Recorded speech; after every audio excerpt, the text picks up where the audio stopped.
Hey, here's a little lesson on how to memorize the CAGED sequence for beginners or for people who've been playing the guitar a little bit and want to work on their efficiency of their technique. So let's check it out. All right, here we have a guitar.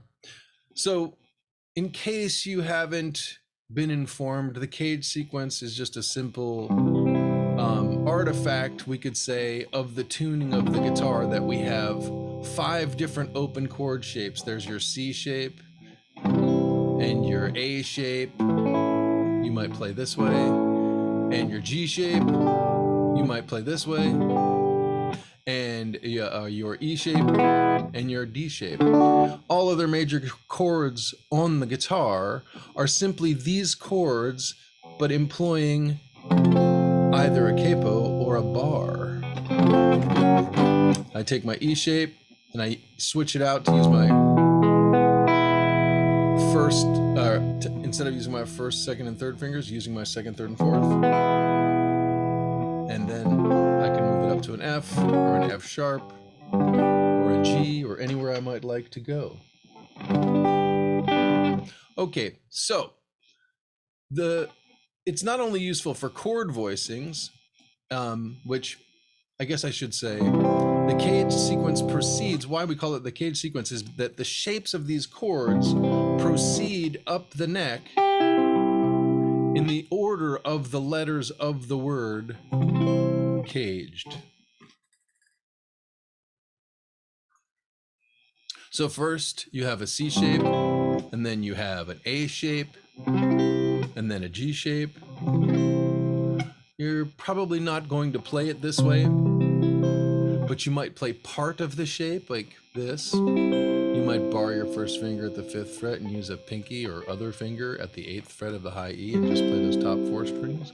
Or you might play the middle 4 strings, still barring your first finger at the 5th fret, and then using maybe your 3rd or 4th or even 2nd finger there at the 7th fret of the A string, or you might just play the low 3 strings. There's lots of other voicings there, but it's fairly rare that people actually play this whole voicing this way. But one you've definitely encountered if you're playing the guitar a little bit is this sort of F-style bar chord, which is really an E-style bar chord, E in the CAGED sequence. And finally, this is also pretty rare to play as a full bar this way, but it's done. And it's a D-shaped chord. It's like my D down here in open position, but now I just switch again, 2nd, 3rd, and 4th fingers, and play it way up here at the 10th, 12th, and 13th frets. And finally, way up here. I have to contort my left shoulder just to get up there because I'm sitting with the guitar in this kind of casual style. Right there is the C form again. C, A, G. Let me just sound that. G, E, D. Okay, the thing that I recommend for beginners to do is to practice, let's say, playing the chord, and then practice pentatonic scales. And the reason that I suggest pentatonic scales at first is because they are technically the most simple to do. And you can focus on the quality of your technique as well as learning the fretboard at the same time. I will often recommend, as a matter of fact, I'm going to recommend that you use a drone. So I'm just going to pull up my app called iTabla Pro. And I'm just going to get, that's an A, so we're going to get it to sound a little C. And you can find iTabla Pro on the Android store or on the Google App Store. And all it's doing for me is it's saying C. It's just giving me a sense of key. And the reason I recommend this is so that you can learn this not just by visualizing, looking at, but mostly by listening to. And the first thing that I want to recommend you do in each position is find all of the C's. And if you have a drone going, it's easy to do. You can use your ear. Now I will tell you that in the C form, you've got them here at the 3rd fret of the A string and the 1st fret of the B string. And now you're going to practice a little C major pentatonic. So just 1 octave. just the full octave, so that you can hear that. Because hearing these sounds and being able to play them with your hands is the goal, not just being able to visualize a position. It's this, none of this is about using your eyes, but we use them to help us along.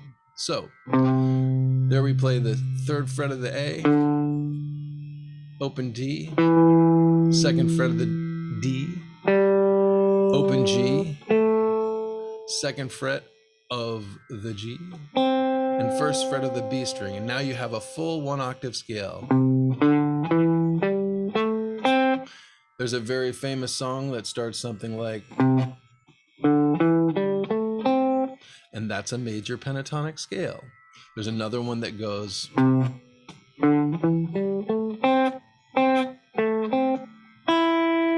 it goes beyond an octave. Those riffs might be familiar to you, and it's very easy using these scale patterns to come up with fun and very musical ideas. So first, I recommend you just learn where that full octave is, so you can go from tonic, from C to shining C. And for starters, I recommend with the right hand, for all beginners, including you. And if you don't know this technique, and if you want to learn better how far the strings are from each other, I recommend starting with rest strokes. Just taking the pick and landing on the next string. There you can see that the best. All downstrokes, rest stroke. And then once you've gotten pretty good at that, and you want another challenge, practice alternate picking, going down, up, down, up. But for today, for starters, it's probably good to go ahead and just start. You can pick however you like while you're just learning where the notes are in the left hand. So we play this whole octave. That might be enough to focus on for like a little 5-minute practice session. Just get that and do that a couple of times over the course of a day. Do that for 3 days and you'll own it. I'm not concerned at this point that you know the names of the notes, but you might take the time to learn them. That could be good for you in the future. You could save that step for later if you like, and I'm going to do that for convenience today. So, but what I am going to suggest is that while you are there in position, that you learn the rest of the notes that occur in this caged position, this C position, in that position. So we've gone 1 full octave, and the rest of the notes that exist there are the open E string, the 3rd fret of the G, and then the open A. And so you could practice that as just a little extra bit. And then you can play your octave. And then you can practice the next bit, which is C and D and E and G.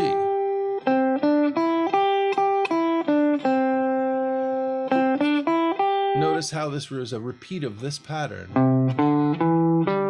just by your ear.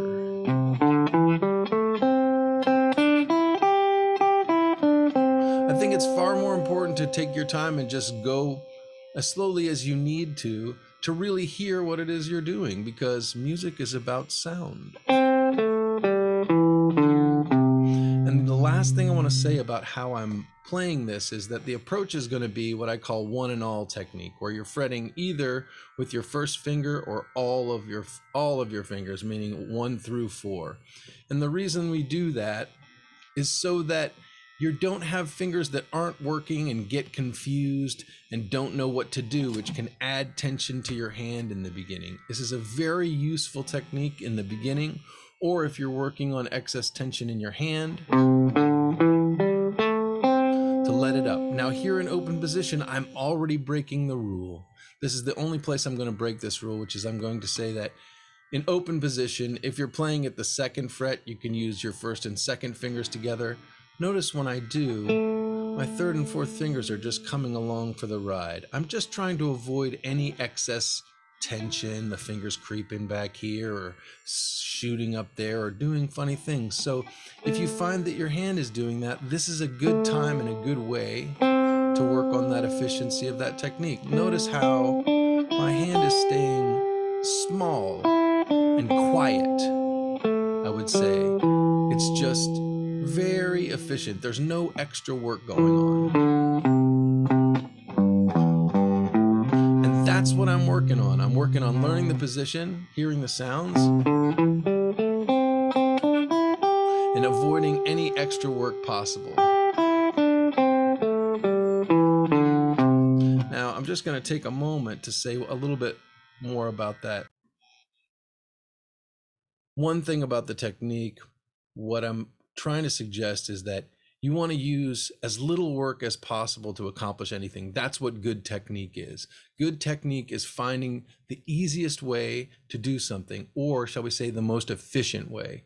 And as a first step, I'm using this one and all technique so that you don't have fingers that are not being used. As I like to say, unemployed musicians get nervous and they do strange things. So we're just going to give them all a function for starters. Later, we'll kind of work on making our fingers independent, but this is a great way to learn the fingerboard as you're getting better dexterity with your hands, or if you want to improve your dexterity with your hands and simplify it and decrease the tension. Okay, let's go back to the fret. So now we've looked at what we're doing and how we're doing. I'm going to grab my drone back and I'm going to go on. We were practicing the C form of the C major pentatonic.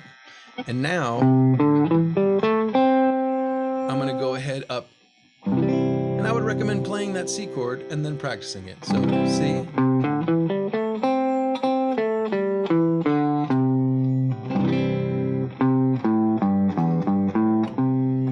If you don't have something that can give you a drone, constantly going back to the C chord could also be a helpful device to help you do ear training while you're practicing guitar. Okay, and then form your A form bar however you do, maybe first and third fingers, or maybe first and fourth fingers, or maybe this way. So you have an A form chord. And now start here. I'm giving it away. There you go. There are the C's right there at the third fret of the A string and the fifth fret of the G string. And so you're going to play through this form, and I'm going to describe it, which is third fret, then fifth fret of the A string, second fret, then fifth fret of the D string, second fret, then fifth fret of the G string. Now, this is a good place to look at why I'm talking about one and all technique. You can see right there what I was talking about before, that my hands are quiet. I don't have any extra work going on. I'm not abducting the fingers. I'm not separating them from each other. And if you were to do this in what they call one finger per fret position, you would have to do a little bit of that work. And as I said, I'm trying to encourage you to have the most efficient technique possible, to avoid any work that you don't need to do. And abduction is work that you don't necessarily need to do to play this note at the third fret and this note at the fifth fret. You don't actually have to do that with your second and fourth fingers. And so I'm encouraging you to start to not do it, to make it as easy as possible. And then, let me talk about where I'm going. C, D, E, G, A, C, and then back. Just play that much of it, and you'll notice it's the same song you played down here.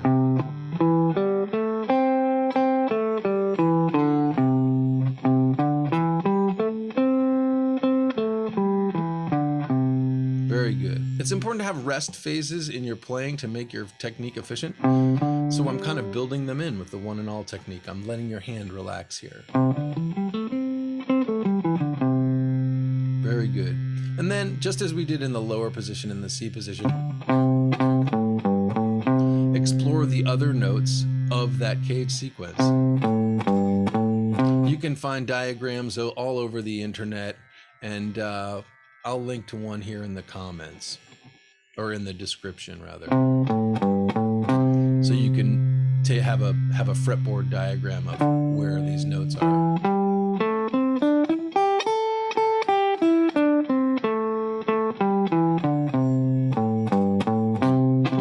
sounding that C chord and keep going back to that 1 octave scale from C to shining C. Okay, so you maybe spend a few days, maybe a week, maybe longer on this position. Depends on how much time you practice, each day. Play other things too, play music, but take a little bit of time as you're learning the guitar to learn these notes, these natural notes of the C major pentatonic scale. And here we did it in the C form.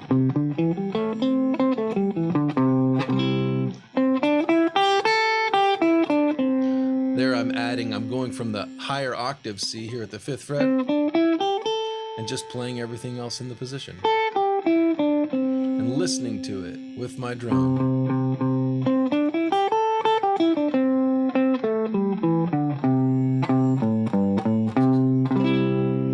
Okay, spend a little bit of time there. Then when you're ready, and you feel like you've got that fairly confident, go ahead and just play this much of the C chord in the G position, just to have something simple again and easy. So I'm going to bar my first finger at the 5th fret of the D, G, and B strings, and I'm going to actually use my 4th finger, or actually all my fingers, as you see with this 1 and all technique, just those middle 4 strings. And you'll notice this is an inversion of the C chord, which means that the root is not on the bottom. That's as far as I'll discuss that today, but it's going from the 3rd of the chord to the 3rd, from E to lovely E, okay? And it turns out that in G form, we have 2 full octaves. We can go from this C, of this G-shaped C chord, to this one. Notice I'm still doing either all of my fingers, and look at that, I gave it a rest phase. I allowed my fingers to relax at the end. So they're doing as little work as possible, avoiding any unnecessary work. And then back to that C. There's that same song. And in this position, we can do that in 2 octaves. And when we do that, we have almost all of the notes in that position.